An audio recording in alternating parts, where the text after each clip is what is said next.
Birth, growth, work, achievement, disappointment, and death. We must all go through them, but God has done so too.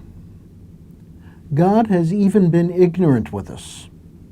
Jesus apparently did not know much about birds. He says birds do not sow or reap, but almost the entire life of a bird is a search for food. The high rate at which birds use energy means that they can starve in a short time if they do not keep searching for food. Human metabolism is slower than birds, but maintaining our health and growth requires food, water, shelter, clothing, and community.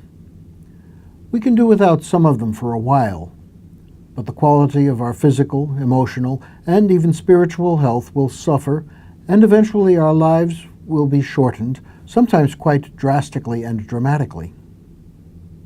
So, why does Jesus tell us today to not concern ourselves with such things? Does his ignorance extend to not being able to talk sensibly about human beings? Or is he talking about an attitude toward the things we need or think we need? You cannot serve God and wealth. Yet, without a certain degree of wealth, we cannot serve God. Keeping alive costs money, money we get through effort. Some people work solely for money. That is, their concern in seeking work, carrying out work, thinking about work, or talking about work is money. Some people become monsters for the sake of money. Organized crime with its drug dealing, prostitution, corruption of society, and murder is one example of what some people will do for money. They destroy their own humanity and the lives of others for what they can't take with them. Others work for what money can provide. Yet, even here there are dangers. Money can be used to satisfy our basest desires, to control others, to mar the image of God in us. The first epistle to Timothy is not kidding when it warns us that we brought nothing into the world so that we can take nothing out of it. But if we have food and clothing, we will be content with these. But those who want to be rich fall into temptation and are trapped by many senseless and harmful desires that plunge people into ruin and destruction. For the love of money is the root of all kinds of evil.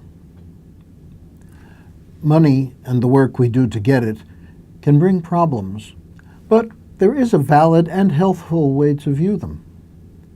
The first thing is to work for the sake of the work. That doesn't mean living for our job. It means finding the value of our work that is not measured in terms of money.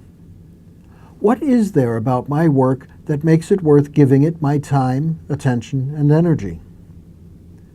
There is little work that does not have some sort of value. Do I work for money, or in order to use God's gift of time and share in the creative energy of God?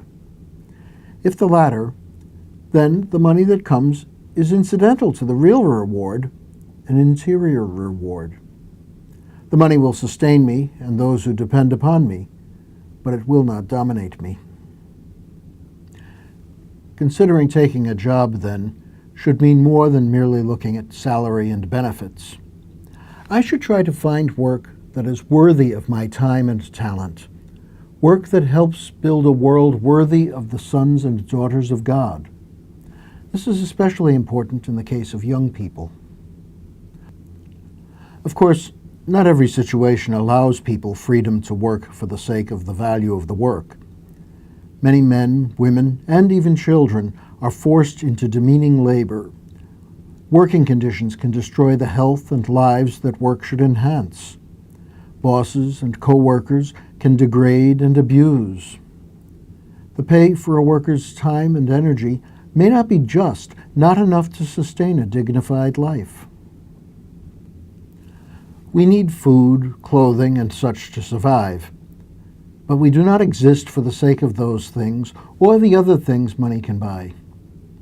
The value of work must be not solely in what we can acquire, but in our time and talent in doing it.